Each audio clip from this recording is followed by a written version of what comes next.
Bom dia a todos e a todas.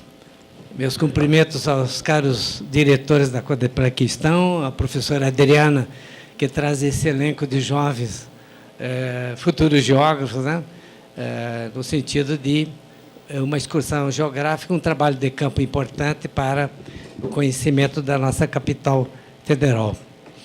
Eu preparei algo que é praticamente uma continuidade de um seminário ocorrido ontem na UNB, um seminário internacional sobre desenvolvimento urbano e regional, com colegas do Chile, de Portugal, da Universidade Federal do Rio de Janeiro. Então, procuro dar um pouco a continuidade do que... Não é isso, não. O colega Salviano colocou para vocês a raiz histórica, né, da fundação da capital federal, e que nos mostra, a partir do que ele nos trouxe, algo sobre a expansão urbana de Brasília e a formação de sua área metropolitana, que, diga-se de passagem, ela não é uma área metropolitana oficializada, é apenas algo que saiu da nossa cabeça em função de 40 e poucos anos de reflexão sobre a capital federal. Ontem foi contestada essa coisa de termos uma ideia que se forma a partir do que ocorre na realidade. Quer dizer, a geografia está construindo uma metrópole a partir das ações dos atores, né, aqui existentes. O Estado, sobretudo a população que aqui se formou, não é?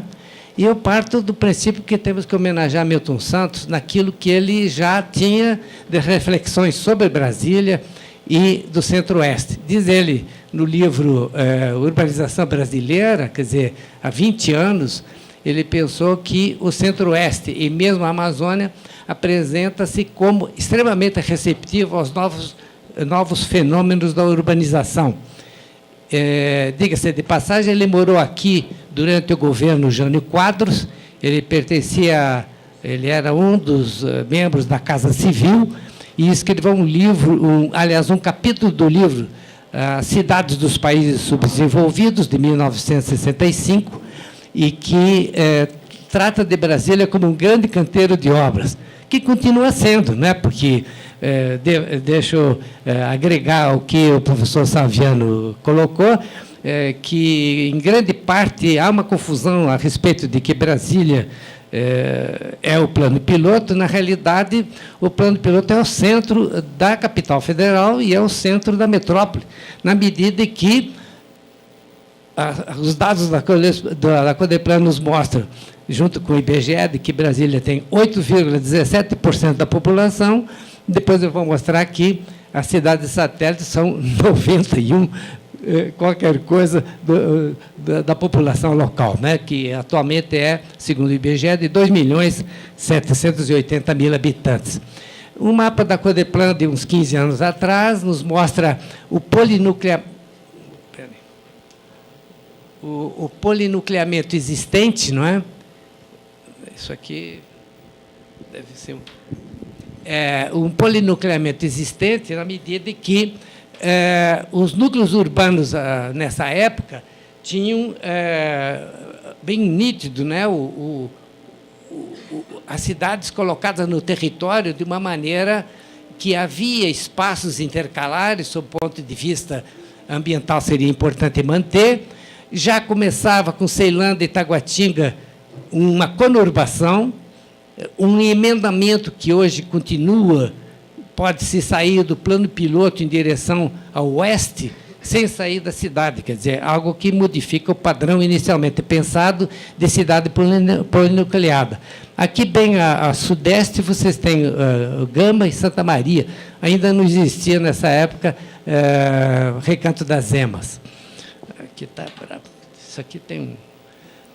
posteriormente, agora, nessa obra que eu trouxe, inclusive, para divulgar Brasília, 50 anos da capital, a metrópole, editada em 2010, quando Brasília fazia 50 anos, o professor Rafael Zâncio nos mostra a questão da mancha urbana que se forma, diferentemente do que havia a questão de 20 anos. Né? Quer dizer, já há notoriamente um emendamento dos núcleos, né?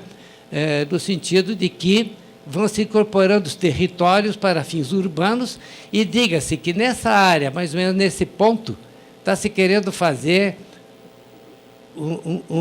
digamos, um verdadeiro prato cheio para a especulação imobiliária, que é a DF 140, para cerca de 950 mil habitantes, durante um certo tempo. E está sendo muito criticado porque é um setor privado, aqui se tem relevos frágeis, né? Possivelmente poderá haver erosão, e nós estamos, digamos assim, discutindo isso até no novo plano de preservação do patrimônio cultural, o chamado PPCUB, atualmente em discussão na Câmara Legislativa. Umas imagens inicialmente para verificar como é que começou a espionagem, não é? Recentemente divulgada, através dos equipamentos americanos. Aqui vocês têm a Estação Espacial Internacional. Ela foi fotografada possivelmente por um outro satélite, justamente quando passava por sobre o plano piloto, não é? Enfim, e mostra aqui bem claro o Lago Paranoá e algumas das construções aqui existentes. Aqui é a Vila Paranoá, aqui do lado já tem hoje o Itapuã, né? Quer dizer, uma cidade que evolui. E uma fotografia também interessante é essa, também da Estação Espacial Internacional, que nos mostra o que se passou aqui. Não é? Quando eu vi pela primeira vez na Folha de São Paulo, depois eu fui ao Google, isso aqui eu também fui buscar no Google, né, que é um grande manancial de informações, ele nos mostra que o que se queria inicialmente era um plano piloto fechado, onde cerca de 500 mil habitantes formariam a cidade de Brasília. Então, os idealizadores pensaram numa cidade fechada. O William Holford, que foi o presidente do júri, ele disse que, num país continental como o Brasil, o plano piloto, quer dizer, Brasília, não poderia ter apenas 500 mil habitantes. Ele propôs mais por 600 ou 700, num livro editado pela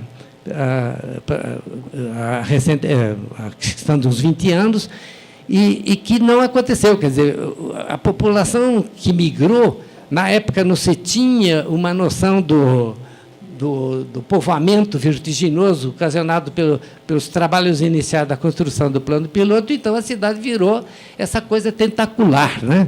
Uma coisa que assusta na medida em que fugiu completamente ao planejamento em função de um povoamento que foi ordenado e projetado no plano piloto, mas que, de resto, foram planos traçados para Taguatinga, né, que está em 58, já antes mesmo da inauguração da capital federal.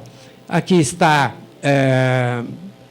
Samambaia, aqui está Recanto das Emas, bem aqui a oeste, Gama, Santa Maria e tal. E os lagos, né? Aqui, o IBGE por aqui, enfim, o Lago Sul aqui, mas não aparece. E não aparece Sobradinho, nem Planaltina, mas aí está a cidade no seu sentido mais amplo, visto de uma maneira, digamos assim, bastante nítida. É uma fotografia noturna e que ficou, digamos, deixou o astronauta bastante admirado pela luminosidade da cidade vista lá do alto, e que ele elogia muito quando foi entrevistado a respeito dessa fotografia. Bom, por que a gente está mostrando isso, né?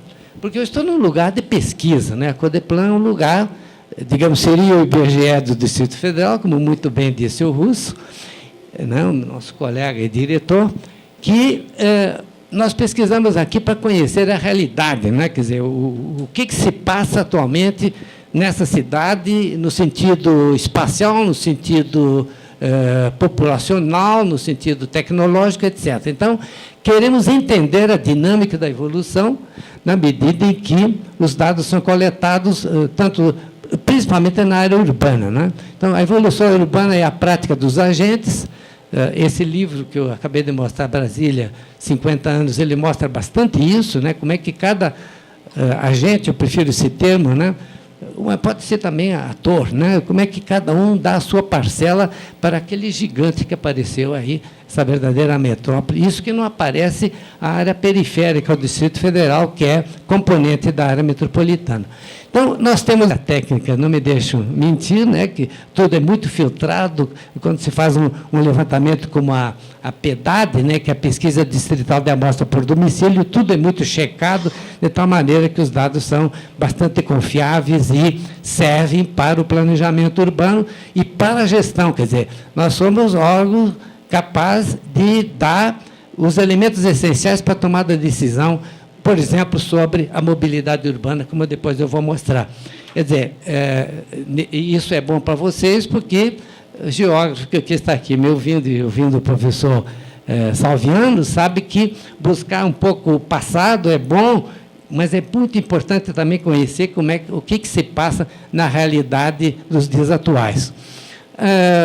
Procuro sempre ressaltar que, em Brasília, nós temos um elemento importante, que é uma urbanização acelerada, não é? Que contém, ao menos, 3 elementos básicos, né? Geralmente, aqui se fala em urbanização quando se coloca grama, com meio fio, asfalto e tal. Mas não é assim, é uma coisa mais ampla, né? Você tem que... Também, às vezes, é confundida a urbanização com a massa populacional existente num dado território.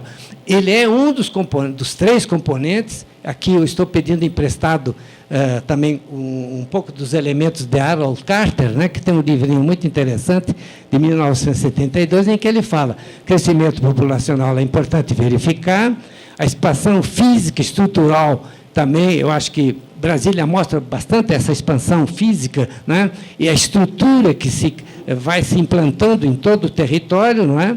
Mas tem um elemento que eu agreguei aqui, quer dizer, Harold Carter fala em mudanças, né, ao longo do tempo. O filme que Salviano mostra realmente a cidade em construção, não é? Mas tem alguma coisa que é muito importante o geógrafo buscar, que são as transformações sociais, econômicas e territoriais que vão fazendo parte do processo, né? À medida que o processo avança, você tem transformações que são pouco perceptíveis, né? Porque as mudanças, sim, aqui você teve inúmeras chamada, eu sou contra esse termo, mas aqui é denominada erradicação de invasões. Quer dizer, você tinha favelas, e o favelado, então, era radicado, você erradica a erva daninha, sobretudo no tempo da ditadura. Foi assim com Ceilândia, né? Aliás, Ceilândia é um termo tirado de Campanha de Erradicação das Invasões, que era um conjunto de favelas que ficava ao redor do Núcleo Bandeirante, que é um lugar que eu recomendo que vocês visitem, porque é onde praticamente a cidade nasceu, era o Núcleo Bandeirante, era onde estavam as bases, né, as companhias de transporte, etc. Bom, então, isso então, é uma mudança. Você muda o pobre do lugar, mas transformação será, né, se você tira o pobre do lugar, mas muda a condição de pobreza dele. Que é o que você tentou fazer aqui, doando lotes, e, enfim, dando condições, etc. Mas não se deram as condições de trabalho em função de as cidades satélites terem apenas 53% dos empregos existentes, né, dos postos de trabalho, enquanto tem 92% da população. Então, torna a cidade bastante injusta nesse aspecto, não é? Eu devia ter colocado isso no começo, né? Porque Brasília é uma cidade que precisa ser definida. Eu acho que é a única em toda a América, né? Porque é o seguinte: o Distrito Federal ele é um território com 5.801 quilômetros, tem que reduzir aí uns 48 superfícies do lago que não são habitáveis. Então, dá 5.700 e qualquer coisa, não é? Que contém uma estrutura de Estado, né? O Distrito Federal é o equivalente a um Estado federado, mas que também é um município não muito percebido, porque você não tem prefeito aqui, né? Você tem os coordenadores das regiões administrativas, que são 31, né? Que estão, né? Então, esse Estado tem dentro dele um município chamado Brasília, que tem uma área rural bastante ampla e 30 regiões administrativas que começaram com aquele polinucleamento do qual eu falei. A primeira região administrativa é Brasília, do seu ponto de vista legal, mas seria praticamente, e eu estou lutando para que a Câmara Legislativa mude a denominação de RA para RA Plano Piloto, porque é onde nós estamos, né? A chamada borboleta do Lúcio Costa, né? Que é o centro da área metropolitana. Então, o DF urbano é o somatório do Plano Piloto mais os outros 30 núcleos que são, na realidade, cidades satélites. Esse termo foi retirado por Cristóvão Buarque, quando governador, contra a minha vontade, lá por 1995, porque ele achava que cidade satélite é um termo pejorativo, né? Não é, porque o Instituto Pan-Americano de Geografia e História e 3 professores da geografia do UNB foram lá para construir esse dicionário, né, de geografia urbana, diz que cidade satélite é igual a bairros com relativa autonomia em relação à dinâmica metropolitana, quer dizer, a dominância metropolitana. Se vocês forem olhar, fizerem um circuito pelo Distrito Federal, vão verificar que, nessa condição, por exemplo, tem Taguatinga, que oferece muitas possibilidades de emprego, de alguma maneira também o Gama, do nosso colega Wilson Lima, não é? E, vamos lá, Sobradinho, fazendo força, Núcleo Bandeirante, que recebe trabalhadores de fora, né? Enfim, quer dizer, a nossa cidade é bastante complicada, precisa ser explicada que ela é um todo urbano dentro do Distrito Federal. Aqui eu vou ter que botar a metrópole para funcionar. Eu não sei o que foi que... Bom, é a metralhadora do equipamento que eu usei para fazer esse quadro, né? Eu acho que é importante que a gente veja aquele item inicial da urbanização sob o ponto de vista do crescimento populacional. As nossas metrópoles todas, no último censo, se mostraram muito dinâmicas em termos de crescimento, né? Você teve São Paulo com um crescimento de 810 mil no intervalo censitário, Rio de Janeiro com 465 mil, Salvador com a metade, né, 233, Brasília, que no censo tinha 2.570.160 habitantes, com um crescimento de 519. O que significa isso? Que aqui dentro, praticamente, a cada ano, você tem 50 mil novos habitantes. E, hoje em dia, e a Codeplan divulgou isso recentemente, grande parte já não é mais migrante, né? O migrante tem uma composição menor nesse crescimento. O grande crescimento está se dando por incremento vegetativo. Quer dizer, nascem mais crianças aqui do que morrem velhos, né, ou mesmo crianças. Então, você tem uma coisa complicada na governança, né? É um desafio dar trabalho para esses habitantes novos, não é? Que vão aparecendo, a PEA aumenta, né, 1.500.000, que resulta também em um desemprego grande, né? Mais ou menos 170 mil pessoas desempregadas aqui no Distrito Federal. Então, é um verdadeiro desafio. Goiânia é outra metrópole que cresceu, né, no intervalo censitário, tem 1.300.000 habitantes e 209 mil de incremento populacional. Então, nós temos o somatório das metrópoles, no IBGE você tem 12 metrópoles, eu selecionei essas aí, mas o Brasil tem hoje cerca de 85% de pessoal urbano, né, de população urbana, sendo que as metrópoles têm 23%. Então, acho que a grande dinâmica está ocorrendo nas metrópoles, sobretudo as maiores metrópoles. Embora Milton Santos tenha dito que, por exemplo, São Paulo é uma cidade que tem, digamos assim, uma dissolução da metrópole em favor das cidades próximas, mas que vão até o oeste e o norte de São Paulo. Eu queria trazer aqui um elemento importante que está nos ocupando agora na Codeplan, que é a RID, né, que é a Região Integrada de Desenvolvimento Econômico e Social. Ela tem problemas, porque inicialmente se pensou em cerca de 22 municípios, não é? que são aqui próximos ao Distrito Federal, 18 de Goiás, 3 de Minas e o Distrito Federal.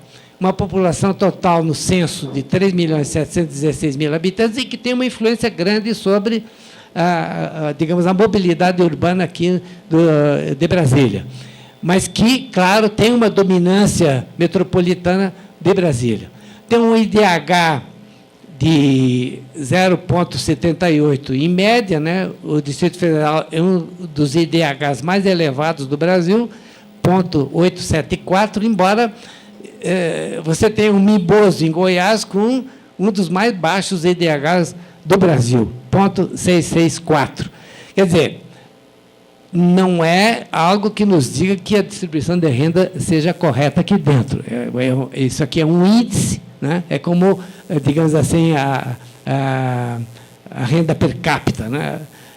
Os economistas costumam dizer que a renda per capita é um pé no fogão e a cabeça na geladeira. Quer dizer, então, tira uma média, não deixa de ser estranho a piada dos economistas. Bom, há alguns problemas na área metropolitana, devido ao tipo de povoamento que temos aqui. Primeiro, você tem uma desigualdade social grande, não é? Por você ter aqui uma das maiores favelas do Brasil, Sol Nascente e Pôr do Sol, tem mais de 70.000 habitantes e muitas carências, né? Porque é uma favela, tem vielas e tal, ainda não tem o equipamento urbano, porque foi, digamos assim, o lugar para onde os pobres foram aqui, já que as favelas do centro foram todas elas retiradas, né? Na rede você tem um baixo dinamismo industrial, dentro do Distrito Federal ainda temos uma indústria incipiente em razão do impeditivo ambiental, né? Aqui você não pode ter indústrias poluentes, não é? Mas lá fora está se cogitando de ser um pouco o desafogo para o emprego, porque as terras são mais baratas, tem terras mais amplas e podem ser locais para um desenvolvimento industrial futuro, mas eu vejo mais no sentido de que podemos mudar também aqui dentro um pouco a distribuição do chamado perfil de empregos, né? A base econômica, tanto dentro do DF como fora, são os serviços, não é? Sendo que um dos elementos da nossa região, o agronegócio, vocês têm, por exemplo, em Cristalina, um dos mais altos índices, né, de desenvolvimento agrário, e com um desenvolvimento de produção de grãos importantes. E também uma falta de integração. Quando eu fui contratado, bem no começo desse ano, para trabalhar aqui na Codeplan, eu dizia que era uma área metropolitana integrada de Brasília, e que chamava AMIP. Depois eu tirei esse integrado, porque, refletindo aqui com o professor Júlio Miragaia e os meus colegas da Codeplan, verifiquei que não há integração, né? Cada um toca o seu projeto, também porque não há metas regionais, né? Então, eu tenho propugnado, além do certo controle do povoamento, da direção da implantação industrial, etc., que se volte ao planejamento regional. Um dos grandes dramas do desenvolvimento da nossa metrópole é que não se faz o que seria importante, que é disseminar pontos de desenvolvimento fora do território do DF, por exemplo. Isso poderia chamar um pouco a população que está aqui, desempregada, para um espaço aéreo que eu chamo de oportunidade interveniente, quer dizer, algo que possa filtrar as possíveis migrações que normalmente vêm, eu acho que entre 20 e 25 mil novos migrantes todo ano para o DF, que causam, digamos, problemas de povoamento aqui e fora, porque grande parte do povoamento ao redor do Distrito Federal porque aqui dentro as terras são caras, os aluguéis são elevados, e a população, então, procurou Valparaíso, Cidade Ocidental. Quando a gente passava daqui de Brasília para Pirenópolis, passava por um lugar chamado Águas Lindas, que tinha o quê? Em 1998, uns 5 mil habitantes. Hoje tem 180 mil, 190. Quer dizer, então, são pessoas que moravam em fundo de quintal aqui, que resolveram comprar um lote nesses locais e, portanto, ampliou a área metropolitana. E, finalmente, nós temos uns encaminhamentos, já que me cobro aqui o fim da minha conversa. Eu estou proponendo que você tenha novas práticas de gestão do território, não é? Um desafio para o atual e futuros governantes do UDF, né? E também do governo federal, porque um quinhão do que é investido em Brasília, em termos de salário, sobretudo para a polícia, para a área médica e para a educação, vem do governo federal, não é?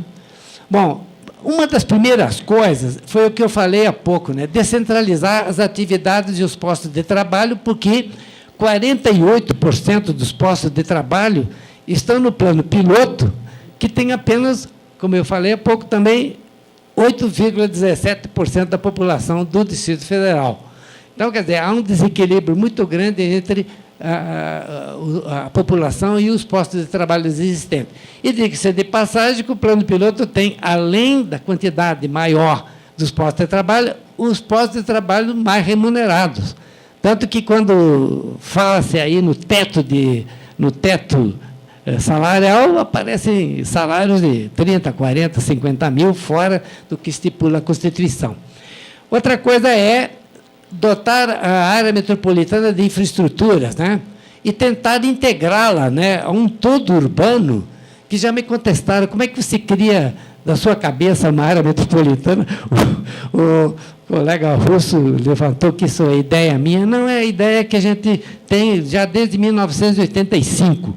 Num livrinho que eu recomendo, que foi reeditado, que chama Brasília, Ideologia e Realidade. Espaço urbano em questão, são, acho que, bem uns 12 autores, arquitetos, geógrafos, estatísticos, etc., né? Lá eu escrevi um artiguinho chamado Metrópole Terciária, porque, ao contrário de todas as outras metrópoles, nós não temos disseminação de indústrias aqui. E, portanto, ela tem a sua base econômica nos serviços. E eu estou propugnando que agora ela vá desenvolver o quaternário, que seria o que os franceses chamam de terciário superior, não é? Que seriam atividades como as universidades que existem, não é? A mídia, a difusão, as televisões que vieram para cá, o próprio Congresso Nacional, enfim, e, sobretudo, a área tecnológica, que desenvolve softwares, não é? Isso vai ser importante para o desenvolvimento da nossa capital. Investir em indústria, porque, aliás, em educação e também em indústria que tem inovação. Na educação, porque o que nós estamos pesquisando na Codeplan mostra que uma boa porção da população da área metropolitana, algo como 60% em média, não tem o fundamental completo. Então, como é que nós vamos querer trazer indústrias de grande inovação se as pessoas não têm uma educação compatível com os novos postos de trabalho? Então, eu também sou um pesquisador, mas eu sou basicamente educador desde os anos 60. Então, a minha experiência com crianças é que elas devem ser educadas plenamente, em todos os sentidos. Bom, criar condições para o desenvolvimento tecnológico, o turismo, como vocês vão ver, é importante, porque você tem muitas coisas a visitar aqui, não é? E eu quero agregar mais um, que, se eu tiver oportunidade, eu escrevo, que é a questão do Palavida, uma espécie de museu interativo, aproveitando que há embaixadas aqui. Incentivar o uso de matérias-primas da região sem depredar a natureza. Está para sair no Correio Brasiliense um artigo meu sobre esse aspecto, que está se depredando muito o ambiente aqui. Não é o meio ambiente, não, é o ambiente inteiro. Aí, as plantas, os animais, a água, né? Tentando algo que é meio... que eu não vou ter tempo, porque disseram que acabou o que eu tinha que falar. Eu contesto essa coisa. Não há possibilidade de ter sustentabilidade com o grau de devastação que se faz aqui em função do mercado imobiliário. Não se respeita a natureza, etc. Para ter durabilidade, você tem que ter um pensamento voltado para a natureza. E aí, o homem aí existente. Quer dizer, reduzir a massa desempregada será importante para você ter mais justiça social, que é o que a gente deve pregar. Obrigado a vocês.